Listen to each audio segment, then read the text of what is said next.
Good evening. Who leads you to believe that you're going to have a Thursday night podcast but drops out at the last minute? It's us, ASTV.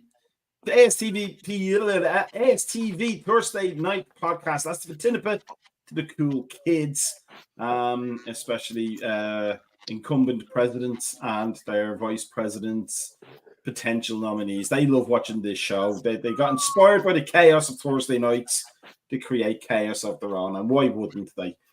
We are the handsomest three dolls, Greek gods of the American Scouser network. Everybody watches us every Thursday for not the content, but for the beauty. I think we can all agree on that. But we've got an exciting show for you tonight, as Trevor does his Ric Flair turn, because we have a game tomorrow on Friday, the first preseason game, the first game of the official-ish game of the Arnie Slot regime. We can kind of discount the Preston one, seeing as like 2 dogs and 5 staff members got to watch it live. And we lost, so we won't count it. But we get to see them against Real Betis, so we'll talk about that today. We've got Trevor and Brian as always. Trevor, how are you? Once I get off mute, I'm delightful. Always a good thing. Always a good thing to get off mute. Brian, how are you? I'm doing great, thanks. So here's what our show will be tonight. We will talk about the game. Football's back. 3 preseason games, I think it is. Maybe a 4th one, I can't remember. And then we get into the full season, and we have a special American Scouser TV event leading up to that first Premier League game of the season, which we will give more information out on as we go along in the weeks and days. Football's back. We'll talk about transfers. I don't even think we've signed anybody yet, and even Celtic have signed Kasper Schmeichel.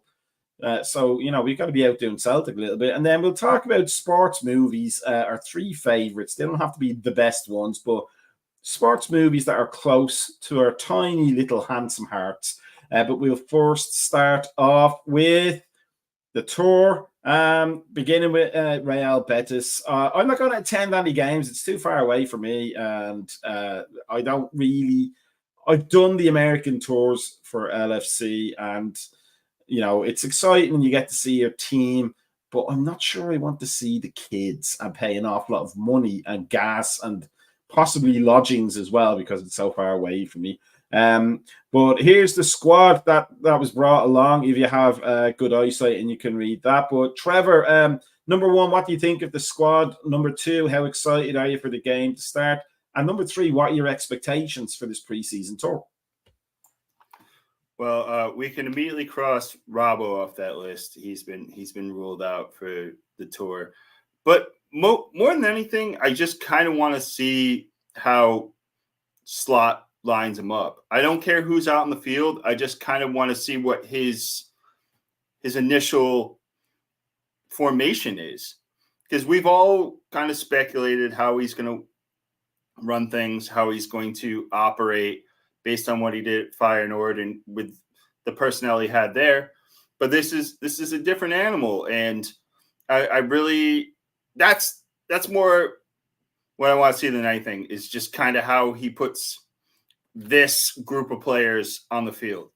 That's no more, no less. And in terms of like the overall tour, I mean, it's nice to get a win in every game, or at least mostly wins. But it's not necessary. It's not a predictor of anything. You can lose all your entire preseason, have a great actual season. I believe that's what happened in 2002, when we won the league under Klopp. I think we had a very bad preseason. But when we won the treble, I think we beat everybody in the preseason game. So they're not really an indicator. I think we can all agree we don't want anybody injured from them if Robertson's already not going to be there. That's probably more rest as well than anything else. I hope we haven't seen anything. But Trevor, like, what for the overall tour? What do you want to see by the end of it?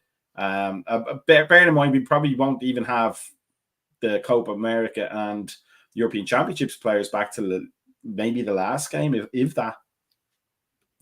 Yeah, I kind of want to see the young kids get their runouts and just see how they work together, because there's going to be times.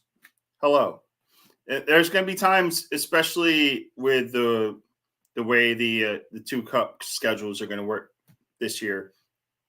You're going to see a lot of Doak and Dans in the League Cup. I want to see how that works. I want to see how could we find the next Kwanzaa, a kid that kind of comes out of nowhere and cements a spot on the team. And I know that preseason nobody really takes it seriously, but sometimes there's people that impress, and you kind of just have to get something out. You got to get something out of this tour rather than revenue. Brian, what are your expectations? What do you hope to see against Betis, and what do you want to see from the overall tour? I think we will see at least the ideas that Slot wants to put into the team, even if they might change slightly with the personnel. But it will be good to see what the tactical plan is, especially with Curtis Jones coming out today and talking in effusive praise about Slot's approach to the midfield. I guess the one thing I really want to see is player placement, about, just a rough idea, like you're talking about with tactics. I want to see where, what the plans are for Elliott and what the plans are for Szoboszlai. About, those are two players that I think are, that one for Szoboszlai to get some confidence right there, because his end of last season was pretty poor, and then his Euros with Hungary were really poor. I want to see Elliott. I want to see him more utilized. I want to see what roles that Slot has an idea of putting him in. As Jones, I think that Jones was had a very optimistic outlook today with his press conference right there, saying he's excited about the free flow movement that Slot's going to provide him, which I think is a good thing for him. But the problem is right there with Jones, when he was free flow, when he first started out, he was very undisciplined, and he caused a lot of turnovers right there, until he calmed himself down and Klopp kind of grounded him. The other thing I'm looking for right there is the goalkeeper position right there, to see what exactly we're going to do. Because we all know that Kelleher probably is not going to be here at the start. So I want to see with Jaros, I want to see Patagula, I want to see those guys to see what kind of time they get behind in between the goals, to see how they react. But overall, I just want to see I just want to see a good workout. I don't care about wins. I mean, nobody's here. We're here to go. It's preseason. Like I said, it's preseason. Calm down. I just want to see good workout. I want to see what the future tactics are going to be, and I just want to see like nobody come out hurt or injured and all that in this tour. But preseasons are fun. This will be my first one for a long time, not going to any matches, but I wish all my friends and stuff like that a good time out there. I know plenty of people are going to Philly and plenty of people are going down to Columbia. You guys have a great time. I'm not going to be that magnanimous. I hope they have an awful time, because we're not there. But in all seriousness, Trevor, we've talked constantly on the Thursday show about the need for a proper number 6. The fact that Curtis Jones was talking about a free-flowing midfield, maybe, to me, it suggested a Brendan Rodgers style midfield where it didn't matter who did the jobs as long as the 3 slots were filled, which is what made kind of Gerrard's role under Brendan Rodgers kind of a revolution for him, because he was the nominal number 6. But when he went forward, Henderson would drop in and take a spot.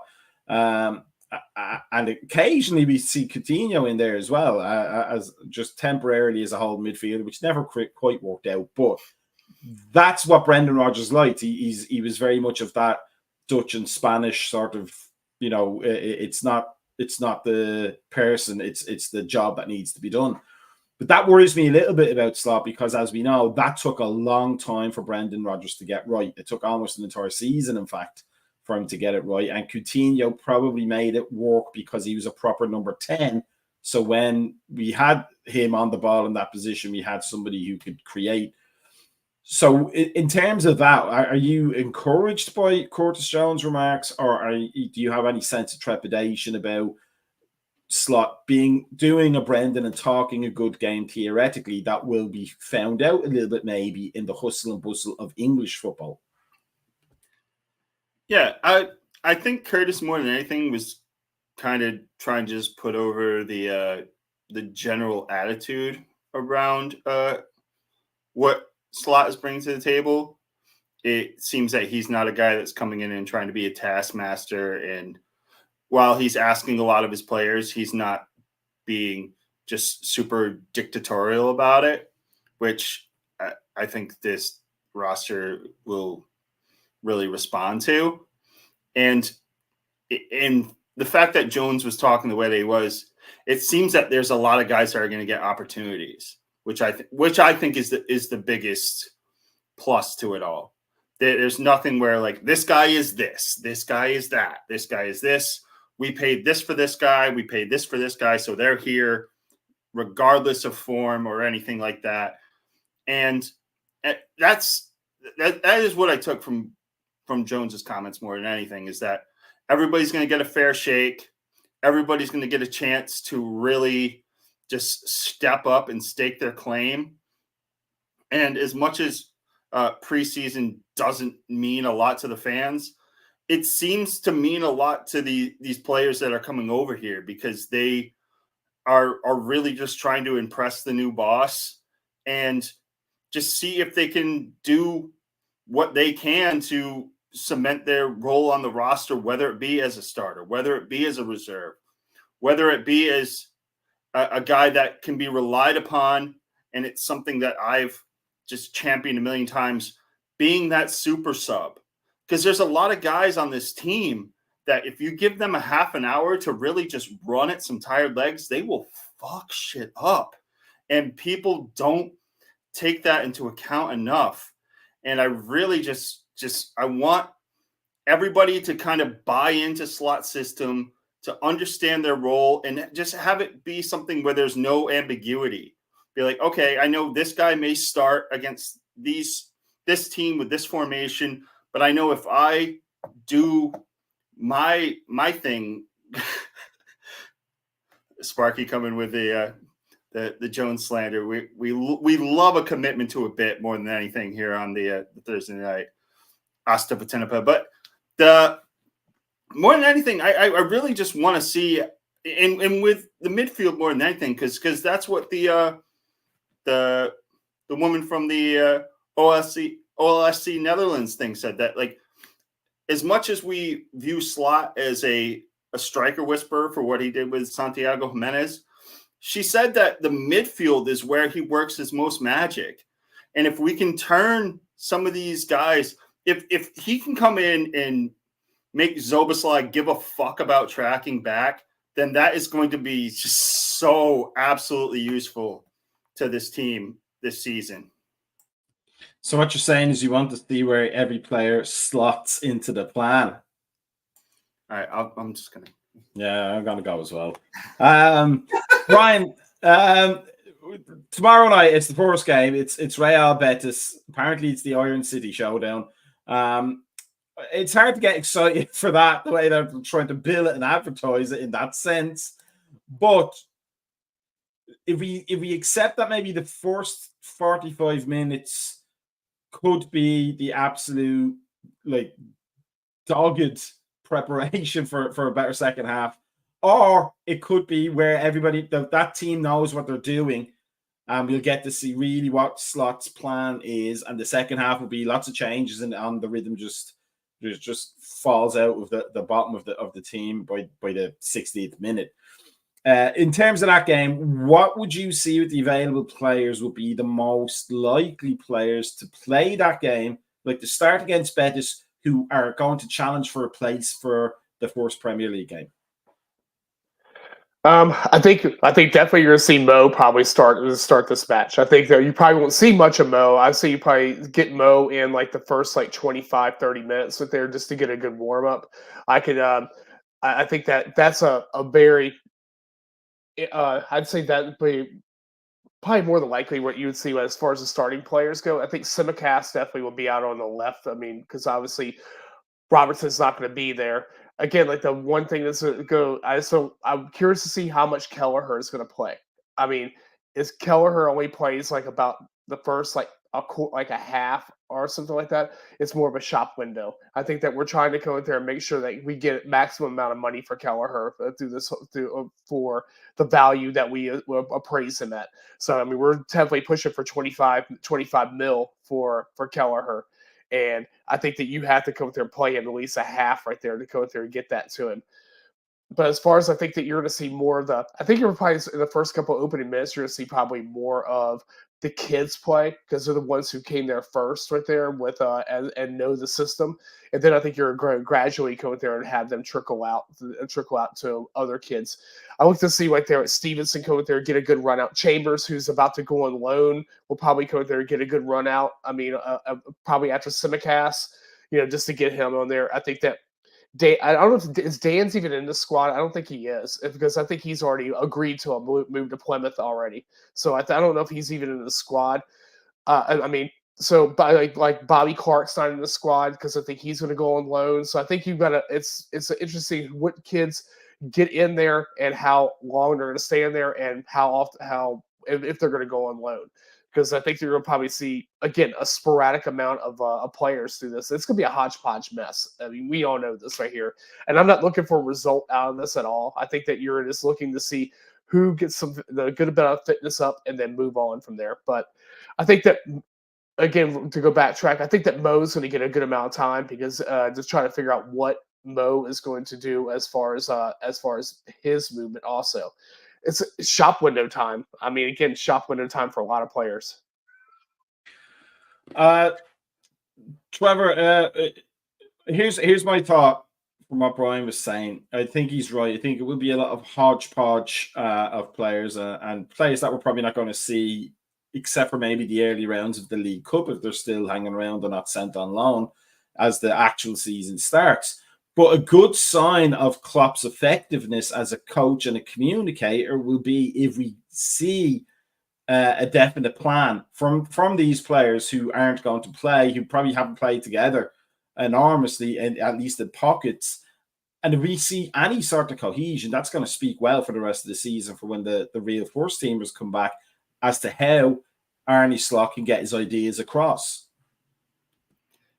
Yeah, and because I think the first team, the professionalism will set in from the get-go. They'll be, what are you asking of me? Where are you putting me?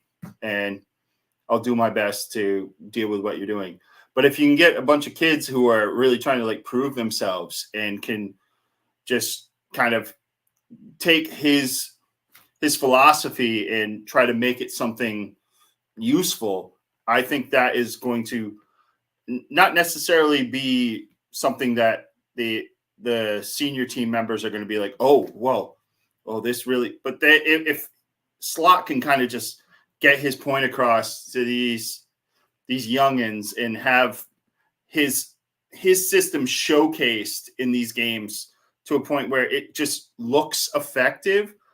Yeah, results be damned. No one really cares about the win or loss, but if it just looks functional, I think, and this is not slagging off what Klopp did. This is not just looking back with just pure. I don't want to say just. It's something where you want to just look towards the future, and if you look at the past and you're going, well, it can't be any worse than when A, B, and C happen, then you're kind of watching the game wrong. And I don't want this to be something where there's a lot of players trying to just figure things out come the first week of the season.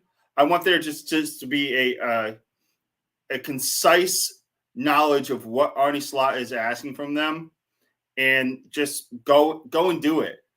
And that if that is all we can get from these preseason games, and we come out winless, but come that first day of the season, we're ready to go collectively, then that works for me. I just want to. I'm looking at all the comments that we're getting for tonight's show. We want to keep those coming, and to kind of nicely segue into the next section. Liverpool Xabi says people complain about transfers. They're annoying, man. But that's what makes the world go round. That's we need that kind of transfer gossip. But that's what I want to touch on. Now, how dare you take the food out of Fabrizio Romano's mouth? Seriously, I mean, come on, that guy has cars to pay for. But this is also another kind of good half point. Well, Klopp did leave us in a strong position.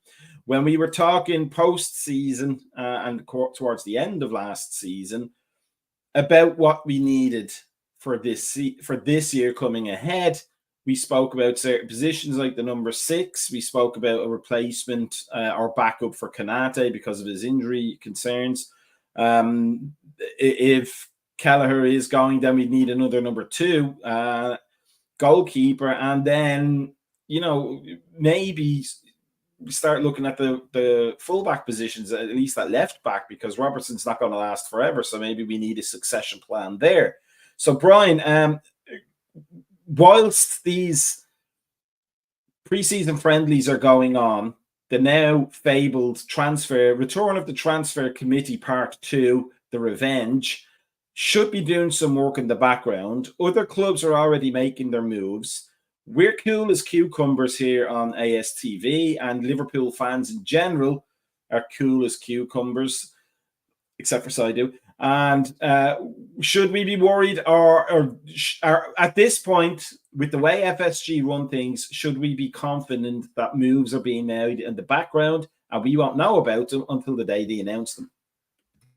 I'm going to go exactly what was said in one of the comments right there. It gives Slot time to assess his squad and what he really needs. I mean, I know that Hughes and Edwards are the overall in charge of this, but I think they're giving a lot of leeway to Slot to say, hey, guess what? Go see what you think, what you need right there in the long run.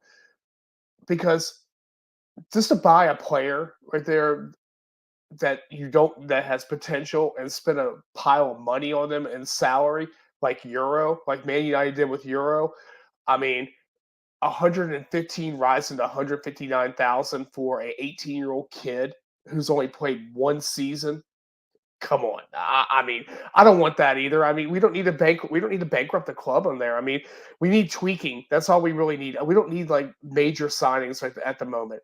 Now, if we came to the point right there that Mose decides that he wants to go, then let's have a contingency plan right there ahead to go and replace that spot. Right now, again, like I said, but like before we end the season, the things that we do need a number 6. I mean, I think that Bajcetic right there is definitely in a good spot, but you still need to have some kind of a player that's going to be kind of in the middle range, like a 22, 23-year-old right there that can actually rise and compete with them, because Endo is on a different level. He's over 30, so he's not going to be competing in that same age group or that same bracket right there for that position. Still think that we need to have a left-sided center back, because I think that Verge is not going to be there forever. And I think that you need to have somebody who's going to go in that mold. Now, Kwanzaa right there can play both spots with there, but I think I'd prefer Kwanzaa to stay on the right like he's been playing already, because I think that he complements that Trent or Connor Bradley on that other side. And the other spot right there, we have to get a left back. I mean, I know that Luke Chambers is getting like prepped right there to go and eventually go and take that spot, but with Robertson's coming there and getting older, Simicast right there being Simicast. I mean, you need to have somebody that's prepped up ready to go in that spot right there, because I think that when Robertson goes, Simicast is probably going to go at the same time. I think that they're probably, if Simicast doesn't go within the next 6 months. So I think that those are things you look at. But again, calm down. People need to calm down. I mean, you have a new manager coming in here, and I think that we do have a strong squad. We don't need any more midfielders at the moment. I think that our midfield is probably perfect except for that holding midfielder position. But anything attacking midfielders, we have so many attacking midfielders right now that I think that we actually need to purge attacking midfielders, either send them on loan or move them on. Now, up front, I do have concerns right there with competition right there in that number 9 slot. I mean, I think that one keeping You wouldn't be saying that you have doubts about Darwin Núñez on the Thursday night podcast on Thursday night with the Thursday night podcast crew, would you, Brian? Never. I would never say such things. I mean, and again, right there, so I do have my doubts on that. I mean, that we have to go out there and start looking possibly down the road right there. I mean, Dan's again is a super talented kid, but we need Dan's to go out there, go on loan, and actually get game minutes every day, which he's going to go, which he will at Plymouth. So I'm glad he's getting that move. So. Yeah, I'm cool as a cucumber about it right there. I'm okay. I think that we just need to sit back and chill and just let Edwards and Hughes and Slot figure things out. I mean, and not go there be the armchair, not to go there cliche American football quarterback about stuff. I mean, it is what it is. I mean, just calm down. I mean, again, City hasn't made any of these spectacular moves that we're talking about. Arsenal's made a good move with a center back. I mean, I give them that. But everybody else really, I mean, it's not there yet. So I mean, let's just chill. I mean, chill out. Trevor Sparky Parky says, just to go back to his comment, don't want to spend money until the right players are available. Is it possible we're going to see a Brendan Rodgers like first season where Slot has a look at things, probably maybe a bit more successful than Brendan was in terms of getting results because he's more experienced at this point than Rodgers was when he took over Liverpool. But we get to Christmas, and that's where we're going to see the moves. Maybe we'll see another Sturridge. Maybe we'll see another Coutinho type signing that just elevates the entire team. Rather than, sitting there getting to the end of this transfer window and go, oh, we didn't sign anything. Let's all cry and throw our boots at the window. I don't know why I sounded like Ringo Starr for that one. We didn't sign any players, Paul. We're going to throw our boots and our guitars at the window. We're going to throw our boots at the window. But do you think we're going to be looking at that kind of a season where it's just nearly there and then somebody comes up with some brilliant player we weren't expecting and then the second half of the season makes us think that 25-26 will be the quadruple year? Yeah, I'm not of the ilk that we don't need anybody before the season starts. And I think the fact that the market has been super slow for like the top four, where you got like West Ham and Aston Villa just absolutely going off the rails. That's fantastic for them. Enjoy that spotlight while you can. But it's something where I agree that the biggest just kind of pressure points that we need to address before the season is a depth at 6.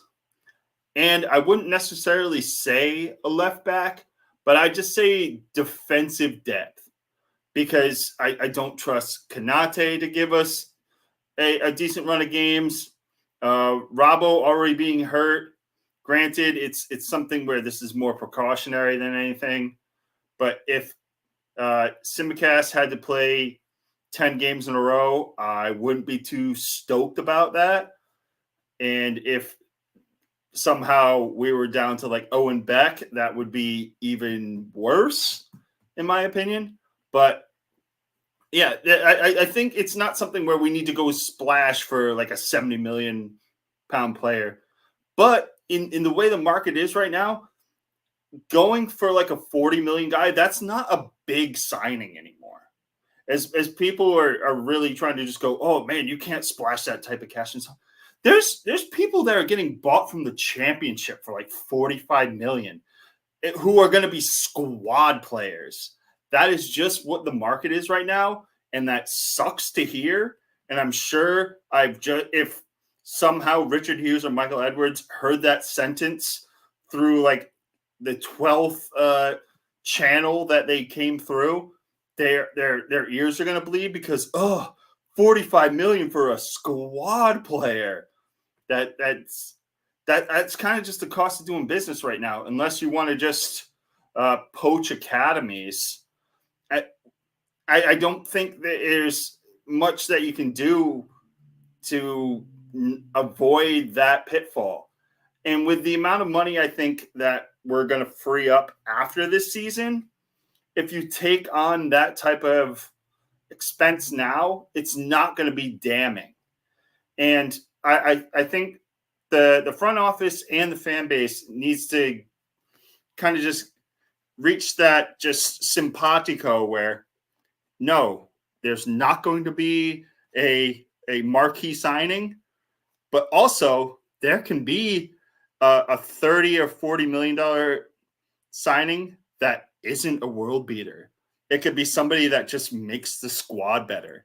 And as horrible as that sounds in a vacuum, giving Endo like 3 games off in December is going to be massive.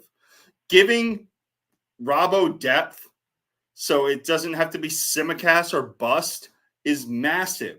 So it stinks that this is the way it is right now, but you have to kind of bite that bullet and just see your targets, be like, okay, this may be a bit of an overpay in the moment, but if it takes our team to a level where next year we can build off that, then it's going to look like nothing in the end. Brian, the final point on the transfers is we're getting some great comments, by the way, but there's a lot of them. We can't get to every single one, just so everybody knows that by the time we click one up, 5 have shown. They're like what's that? The Hydra, the 4-headed Hydra, 5-headed Hydra, 2-headed Hydra, 7-headed Hydra. It's Darwin Núñez. But we love the comments, we love to see them. But we get to the ones we can get to in order to get some good points for the ones we're talking about, and to also keep the flow of the show going. So before we move on to the next section, Brian, in terms of the transfers, having that idea of the 45 million player that's just going to make the squad better. I mean, that's a great idea. Mm-hmm. But we know FSG don't like to spend money on uncertainties, so to speak. But they're also good at pulling something out of the bag that we didn't expect that works out for us. Which position do you think would be the most surprising one that they'll buy a player for? Right wing. I really think that right wing is going to be the surprise out there. I think that where there's smoke there, when there's smoke and mirrors kind of thing right there. I think that the Kubu thing right there has some weight to it. I really feel that has or the prodding of that position has some weight, because I do think the club generally fear that Mo is not is going to go. I think that there's a feeling right there that he's at plus 30. I think that he's ready. He's at that moment where we're the crossroads of his career that he could probably go and he could get to that limelight. To answer back right there, I just want to go back over to one of the other responses back there earlier. I don't think that we are going to get 5th or 6th if we don't get a defensive midfielder or a center back in. I think that we are. I think we're pretty still solid top 4. I think that those positions would solidify us right there when we sign somebody in those positions, but I don't think that's going to actually take us down below top 4. Villa spent a lot of money, but Villa spent a lot of money on potential. I mean, or players that could possibly go in there and do help them out. But there's still a pretty big gap between 3rd and 4th at the moment. I mean, I think that we don't have to worry with that. But I really think that right wing would be the surprise position. I don't see us signing as a central attacking midfielder at all. Like I said before, I think we have so many attacking midfielders. It would be a shock if we sign somebody. I mean, either left wing could be a possibility, but I think Diaz is staying. So I don't think that Barcelona can't afford shoelaces at the moment right there. So I mean, so that's not even going to happen. I don't know if anybody saw the Olmo thing that they should bid $40 million for. It's like 10 million installments over with winning the league and all kinds of other stuff like that, and lip sync till it get lost. So I mean, I don't think it's a bunch of scratch tickets too. Oh, yeah, exactly, right there. I think they need to get Taco Bell to sponsor the Bernabeu now. I mean, to get through, but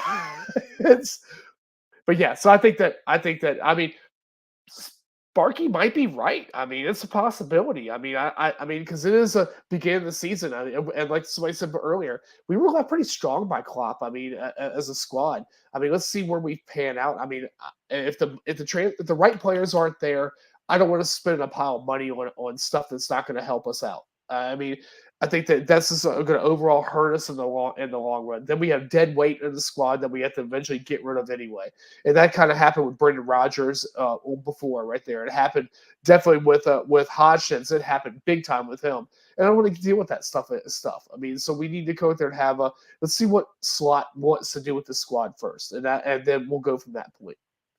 Also, don't tempt football flashback with a good bet.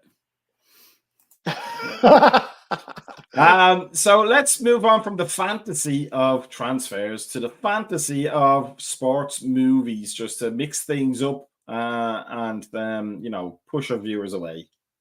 But what we were going to talk about, like sports movies, they're a fantastic American thing.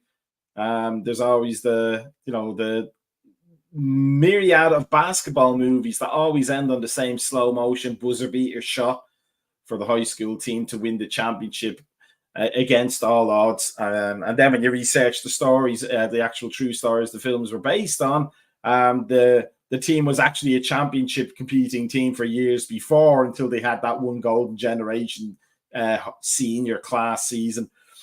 But we'll talk about like our top 3 favorite, not the best ones that we think were ever made, but our top 3 personal favorites. I will start just because it's there. But Escape to Victory is always going to be a legendary movie for me. It's got actual soccer players in it, and Michael Caine. Yeah, my name is Michael Caine. A lot of people know that. And then Sylvester Stallone. Well, it can't be perfect. But a great movie. But also because it's fun. It's almost like the Italian Job for soccer. And we get, as my little headline thing there says, we get Pele saying, "Do this, I do this, I do this, and I score." And that's just the Viagra commercial he did decades later. But Escape for Victory to me, Moneyball I love, and I know nothing about baseball, absolutely zero about baseball, other than we played a game called Rounders, which was similar when we were kids in Ireland, except to get a player out, you didn't have to put your foot on the base, whatever, you just had to smack them with the ball before they got to the base, and then they were out, which was very painful if you weren't quick. I was, thankfully, probably because I didn't want to get smacked with a ball. But it's a good insight into, especially for soccer fans, as the data revolution began in soccer. It was a good way to understand where it all came from with Bill James and Billy Bean and how they made that operate. And it was exciting because I think the movie came out around about the same time Brendan Rodgers and the transfer committee started at Liverpool. So you're kind of seeing like the old world and the new world clashing almost like it was in that movie. And then my 4th favorite one is Hoosiers. And I don't know why it's Hoosiers at all, except for Gene Hackman is fantastic in it. But it's a fantastic sport movie. Unless we count Wildcats with Goldie Hawn. That's just because I had a crush on Goldie Hawn when I was 11. But those are my 3. So Brian and Trevor, name your 3 favorite sport movies. We'll start with Trevor, and then why. All right, so my favorite sports movies are ones that, and we just found that Sparky is Timuchin's burner account, confirmed. More than anything with sports movies, I don't look for like realism. I don't look for like that feel good story. I just look for moments that like pop me more than anything. And everybody in please don't tell me you're going to say No Holds Barred. I swear I will not. But of all the when we were talking before we came on air, how I have a certain disdain for the first and fourth Rocky movies, which are the ones that are critically acclaimed across a lot of platforms. The best Rocky movie is Rocky 3, and I will hear no arguments to the contrary. Clubber Lang is the best sports villain of all time because he is actually the shit talking boxers from the late 80s, early 90s. He plays it to a T, doing the pull-ups on the plays rope it to a Mr. Mr. T. Yeah, Mr. T plays it to a T. He stuck to the T, and it was absolutely just great. And getting his comeuppance, and it was if you look it up, it was the CompuBox numbers where Rocky got punched in the face the least. Whereas with all the other fights, he just got hit like 99% of the punches.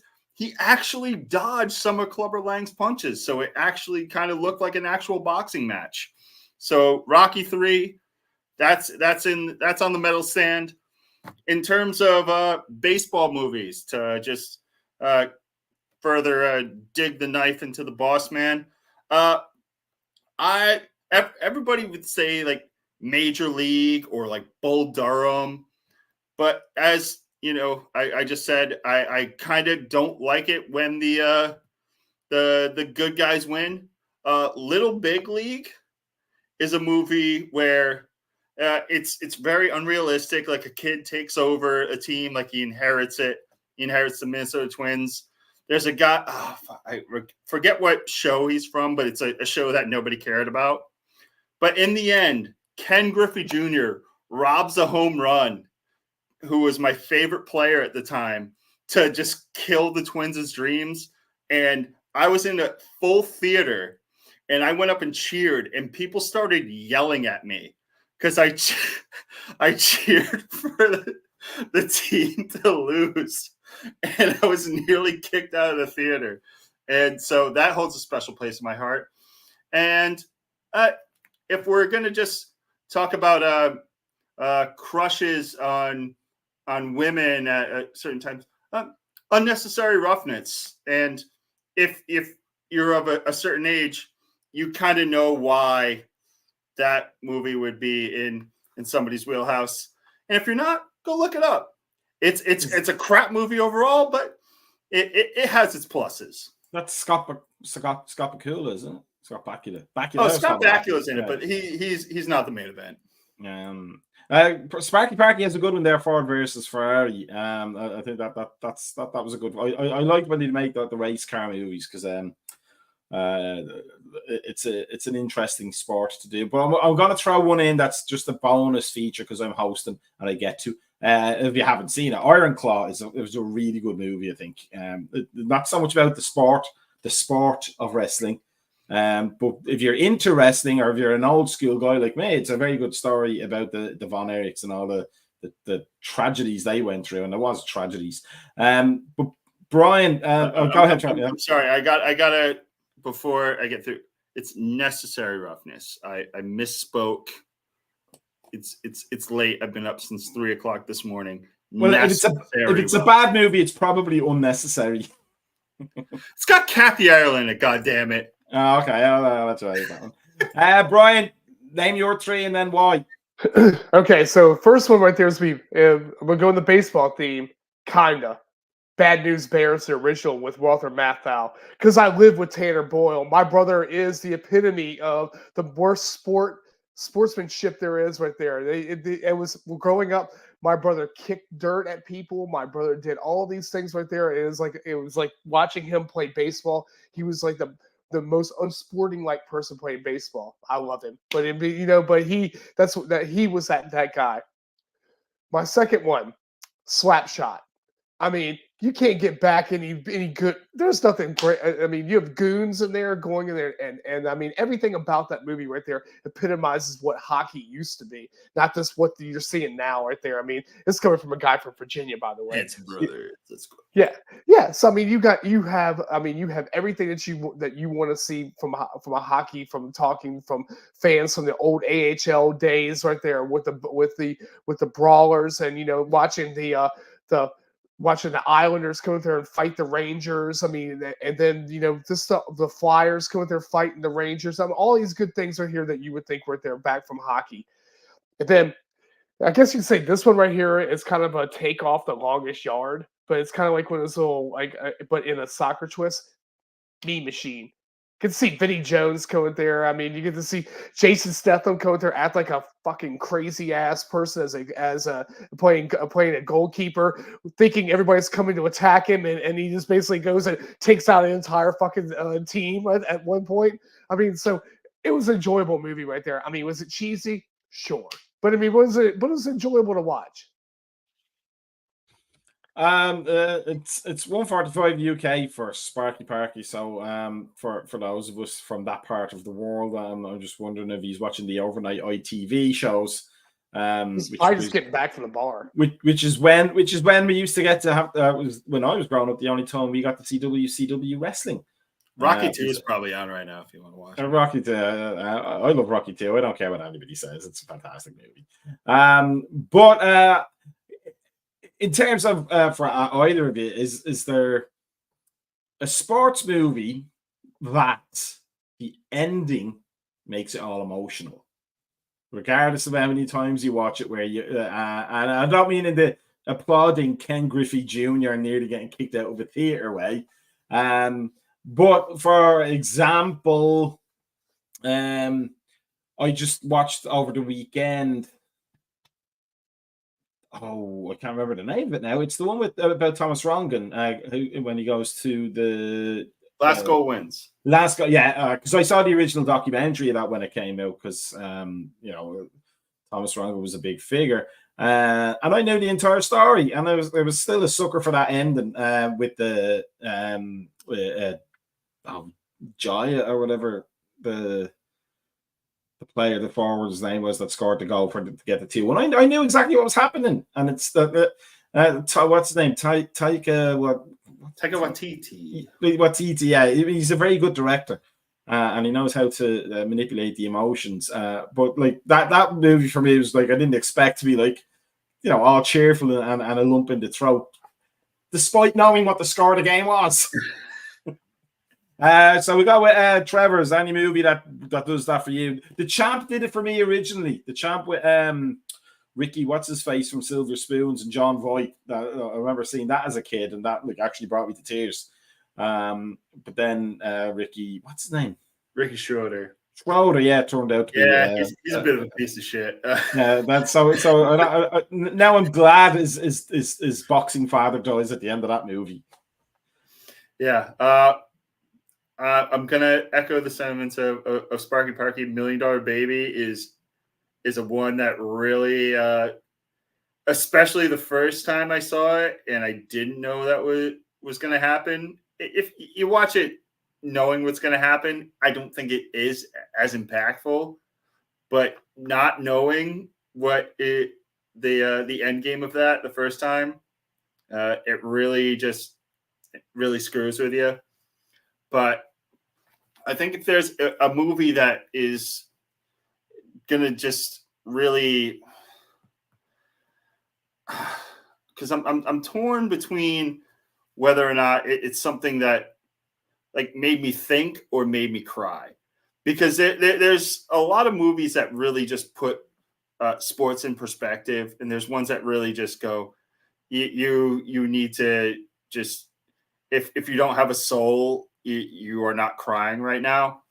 But I'm gonna lean towards the former, because I cry enough in my life. So there's a movie that makes you think in a lot of ways is the movie Warrior, and that is one where there's just, you're going, oh God, this is not going to turn out well at any point, and you're waiting for that shoe to drop at every stage of it, and then it gets through, and you're going, well, that was. I'm happy that everything that went good happened, but I'm still kind of bummed. But it kind of puts like that whole fighting just scene into a proper perspective. So yeah, Warriors, if you haven't seen it, it is a movie that really will just kind of make you just if you have ever been at a job that had a motivational speaker come in and your company paid like $15,000 for them, they could have just went and bought the DVD of Warrior and made you watch it for an hour and a half and saved that 15 grand, and you would have been perfectly fine. You would have gotten a proper motivation and a view of the struggle of the common man, so on and so forth, and you would have probably got a Christmas bonus instead of a box full of half warm pepperoni pizza. Brian, what about you? What sports movie tugs at your particular heartstrings? You could tell that Trevor works for a defense contractor. That obvious? So I'm gonna go with there's two movies right there. One emotional, one kind of funny right there. The emotional part right there, I'm gonna say right there is Field of Dreams. I mean, what part right there would you want to go back and you never had that communication with your dad, and just to come back and just go play a game of catch with your dad? I mean that right there is like a tear jerker right there in the long run. I mean, it's just the whole movie right there, the search and stuff like that through all these things right there, trying to find that perfect thing for your dad, that your dad is, and all that. I mean, it's amazing. My other one right there is fucking Dodgeball. I mean, because you can't get any better than the ending of Dodgeball right there. I mean, the pirate getting his fucking treasure. I mean, what great thing can it be like that? So Dodgeball to me right there is probably like the best ending of a movie, and to see a whole big giant guy with a bunch of chicken around here and hating on everybody else right there. So what good better can it be? I thought that was I thought my television switched off and I was looking at my reflection on that when I watched that movie the first time. But yeah, it's got Chuck Norris. Yeah, to be fair, and Jason Bateman is in that as well, isn't it? That's a bold opening gambit, isn't it? Cotton? No, Cotton he's something, yeah. But that's the movie, right? I'm not wrong on that. That's the movie. Yeah. It's a bold opening gambit. Yeah, the Ocho. I mean, you can get better. Yeah, the boss from Office Space. Yes. But I thought it was both a funny, emotional, and thoughtful movie. Makes you think. But that's Sparky Park says he used to play dodgeball with a cricket ball, and that's why he's probably watching us at 1:45 a.m. in Greenwich Mean Time. Yeah, mad thing, Sparky Parky. But that's what we love to see. That's who we are on the Thursday Night Podcast. And with that said, we have come to the end of our show. There's no fantasy football show tonight, as there hasn't been for most of the summer, but they will return next week, next Thursday. And if you're on our Discord channel and on our Facebook page and our YouTube, which you should all be on, there will be news of entry for the AS Cup for this coming season, which I will not be involved in because I'm dreadful at fantasy soccer, because I just pick the first week's team and then forget about it for the next 26 weeks until I get an email reminder that I should do something about it. So make sure you're doing all the good things. Make sure you are following us on YouTube, following us on Facebook, Instagram, X formerly known as Twitter, worst branding decisions since New Coke, and then join us on our Patreon and get access to all the good stuff that we have coming up. And definitely keep an eye out on the social medias for the great thing that will be happening that we're planning prior to the first game of the season, which is Ipswich, right? I'm not hallucinating with that one. That's Ipswich. No, it's not a fever dream. We are playing the Bad News Bears. We're playing the Bad News Bears. I'm getting PTSD the entire time I showed up late because I got stuck behind a tractor. There you go. It's which you're doing it to me already. That's just Wednesday in Ireland in the West. That's like every day. That's like every day where I live at. Yeah. Stuck behind a tractor and 10 sheep. So, yeah, thank you for joining us. Thank you for the comments. And again, you guys have been fantastic tonight, but there's so many of them, you cannot get to them all, and we can't dwell on them too much. So you gotta be a speed reader and stop reading with your fingers. But we will see you next week for more ASTV and more soccer to talk about. Real soccer this time, not that international nonsense that they force upon us.